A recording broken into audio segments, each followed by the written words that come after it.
You know what? I'm just gonna say it. This is probably one of the greatest movies ever made. Hey there, guys. Thank you for coming to Cinema Bear. My name's Eric Ortiz, and in honor of the upcoming Deadpool and Wolverine, we're going to take a look at X-Men Origins Wolverine. And in X-Men Origins Wolverine, we get Wolverine's origin story. That starts off actually really well with this remarkably fantastic opening sequence where we see Wolverine and his brother Sabretooth going through all these wars through time and transitioning and surviving. And, then the real story starts, and then the quality goes from here to I can't go lower than the screen right now.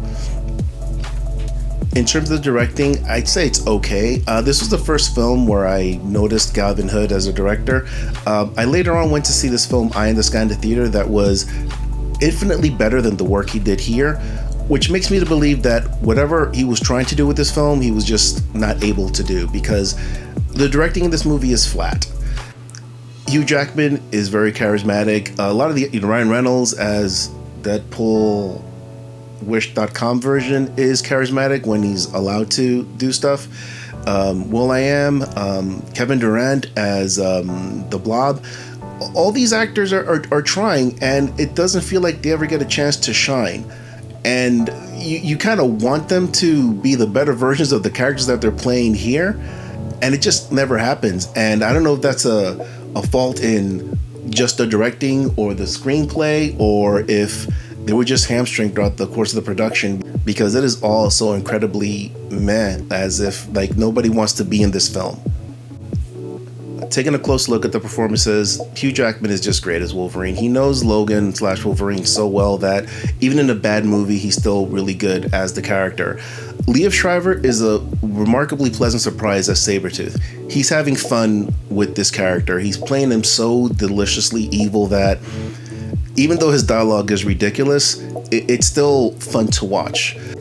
I was a little bit disappointed by Taylor Kitsch's take on Gambit.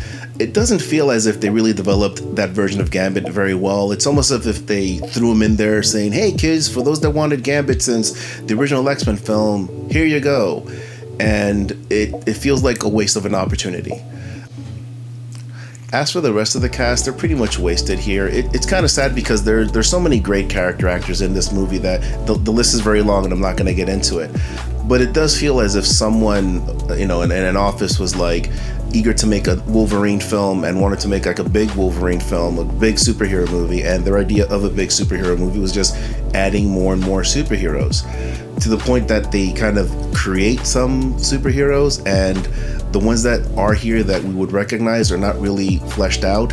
So they're not as we remember them, even from like a design standpoint or a character standpoint. It is not the heroes that we know, and it's almost as if this movie had come out back in like 1992. We would have really enjoyed it because it's a superhero movie with characters that we know of, but having to come down in more modern times, it's almost insulting what some of these characters have to go through to be on screen. So you might be wondering why, after saying all this, I would start this video with saying this is one of the greatest movies ever made, or that I'm glad this movie exists. I'm glad this movie exists because this is the film where Ryan Reynolds and Hugh Jackman met.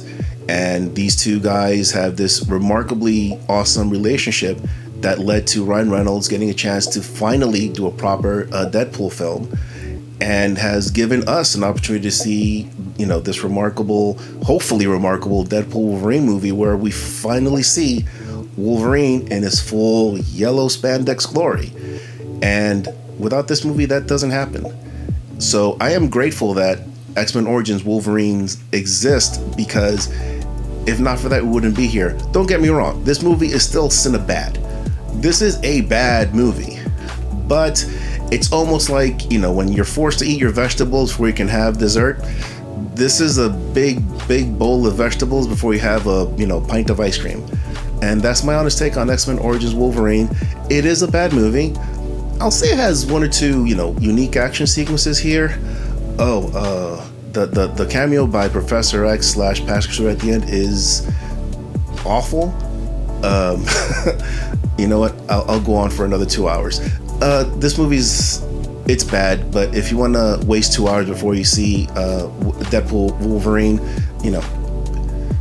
don't do it. Just save yourself the time. Guys, thank you very much for watching Cinema Bear. Name's Eric Ortiz. Again, please hit that subscribe button. I super appreciate it. And I'll see you for the next one. Take care.